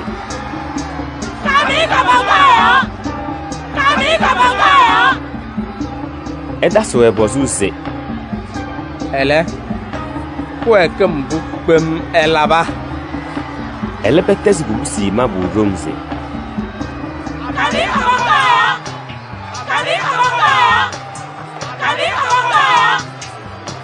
Pilate solas eyasa mada ela lelen. Poyo elise Barabasi ne yelo polu Yesu agbase. Ne kpai echelo esuponi pakame kamangayo. Waile soja na woni Yesu Pilate de kadada. Bere bayara ma padanga. Ne posui awi to ke semo na kwewa. Ne balu awi hulo na so ne baba me. Ele baba ziseu ne wongase. Yuda nyi mawi ososo sedeu. Ele ba mak enyu da daw ne poto eyo ndato ne polungu esinda. Bedame tete bengu mbwele. Bohos toko ke semo ngo na babsine ewundu bosui. Waile pakpa is boki ne teto wai ne pakame kamangayo. Pero ne Yesu dende bayas Golgotha yo. Puda buse nyumba yo lone. Se pakame le pagat Alexandre ne Rufus paja ede sireni iketila bayas Simon. Elene de yo ne soja na kpai no dong se ehol Yesu kamanga. Padan Yesu le pechele solombu peside peda kwe ndbayaz mirio se enyo. Ele ikisi. Bere pagame kamanga yo. Pedemele patayo rama ewundu. Bere barumika sebana ngupa we egbakoyo. Paganga ile bemazi nindia wasiya. Pa ma patana kweyo mbubi yo pagamiyo. Ne paka kamanga yo enyuda. Pamawaze enale yuda nyima uyo soso pa kamdoro mila na ale na be ejolo lelo enwanyo ne lelo enemiyo mbu tom du pa ma esodom daka dayo telaba ndu leze asawa ko da barui numero namba pero an bereyo pekui nyung na patu ise. Hey, wenye ndonga zinyoko sarana ndana ge mon gakin na duzio. Yanya mama nyanyo. Tibin gamanga ya ndana. Yuda nyima jojo na su san baba to liya pebenga Yesu tete mbudoro. Na baba su ramase. Yabla la nyo izmate. Bizu se ya mama nyanko. We nyanghe usinyala Israel wi usoso. Ni we yesolizayo. Ye ndibin gamanga ya ndana ya. Puburu only daw nya. Halbe pende na mbaba kamwe ejole ne pato iroro. Buyende usisi wale chikpendu yu ejare denga pem ne buko bese na tana nyuto na duso. Bere Yesu mabuku busise. Eloi! Eloi! Lama sabachthani. Pudabuse meso Pela bese manen lom. Baba o bere yo. Padala la nimbrele potongze. Ene eyao Eli. Bere padala lisiwa. Ne wole kwa kucha. Ne wone Eli solom kenyengem naboda. Ne eto raw na kwe no da. Ne ewelu Yesu se omus na etongze. Eyel dina ze Eli gonge disi yawe.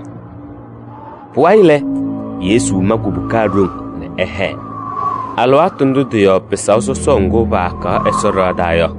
Kagba nyu da fao ne kitiga karne pede holin nale. Rom soja susawi esin Yesu esin dayo. Ena ezema mbu Yesu mabuku bukana ehe yole. Etose. To venum ene ge sobialo. Hala nabe ga boling na pochong na roro. Padala layo. Yose ne Yakubu jikwelu poro Mari ne Magdala tetu da Mari ne Salome. Hala mba padanga ne Yesu alwa tondo ewe Galile egiti dayo ne basone. Hala lala sakia mba eno pa obi Yerusalem yo pa obi doro. Ke yakongo po ese ponyo se pedanga pai ne bucho gife ke yakoge hezo yo. Yuye wesi diborole. Arimate duwe bayaz Joseph. Ega yuda nyima dom huya dalelo. Ne erang esogiyo ne eya danga nyange yo. Ekare ne ewol Pilate jolo. Ewo bele itendize ye edisu yo echele Yesu ne ewo na ebi. Pere si Pilate se Yesu damsebo. Ele eya sojo so na ebo se ise. Yesu sebo yo. Bidamleru nawe. Soje no ejosi le. Eha Joseph no mos ewole etisi.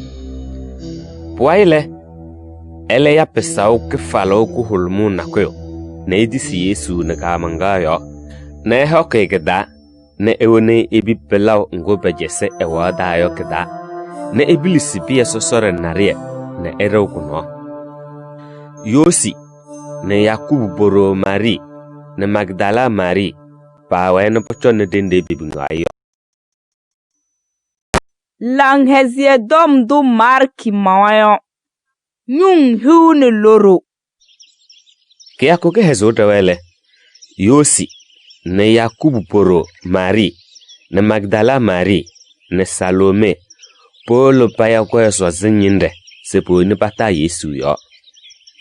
Kivem kujukele pakuita nanchu se patale pelao yo ese ose ya ugere yo. Pero wale popozu ramase. Atolo robi ende de pelao no yo. Padalale pana pedam tolo bia sosorendi yem ne pesere kijao. Paso ke dale paman ifebu noi cha panwang yo. Esuto ko soso go holmu na kuiwa. Ele so ndo pawe. Pere ifebu ihiweze. Sondo da kwame. Nazaretu di Yesu weva kameka mungayo yo. Ono nyino yawe. Efema. Efejina. Ojuna nerende ba hizeyo. Ole hebie ni Yesu domgelke ya lalaze. Erewe non ole Galile getida. Pe ba makaneze ehiwe yo. Pere pabasea. Ne pale ne pelau da ne sondo ne beselu. Elebe de hei noyo na teo. Mbobe yoyo. Sondo kakelewe pau. Kujukanga gewe dananchu Yesu femeyo. Eleze edene echala welo Magdala Mari we ewai erone aliwa lubeyo. Pere Mari weba emane Yesu dabala jalewa ne bewiliu ne heiweze. Yesu fema ne mama ne mesa. Hewe mbule bedidisi. Puwaile Yesu leze ede ne wele odomgelekia danale ne wetto kefato alwatu ndubidika deyo. Pere baba besa ne behi padaba la. Ele baba dedisi duroro. Puwaile Yesu leze ede ne ewele odomgelekia hiuno kurum alwatu nduba jawabo dono yo. Ne ekaluweze. Pelabeze menne palangawe gbezeng. Mbubi yoyo. Padatis eya mbebehe ya weze efemeyo podom. Popo waile ehe weze. Echo gedenge bekpe nezu si ya lang heze dom. Ye no edisale ela belim zo zonze. Ne eso ye nyo. Ele ye no egizale eso kodom. E no eso hamalaga sinze mbaba wane lidaw eyoyo pogon labiyo. Porono aliwa ne mundung. Na boyo do gono meng dendiroro. Babeze ba poroma mbapanya so ya na bazikiyo ne benisi. Na bonyo mbubugo ya yororo. Ele pela kweboyo. Padeno gudondanayo nisiroro ne boyo che. Ke bali Yesu dem edom beleke ya yo de no mbele. Pe pase osoda yem na echa esojolo lun ke bandada. Buwaile odom beleke ya nyede ne busuzu lang hesi dom bali. Ke bali singa na padumida na itengo na hamalaga sendende yo na ewiluze dom du bozusu yo diga dogonim.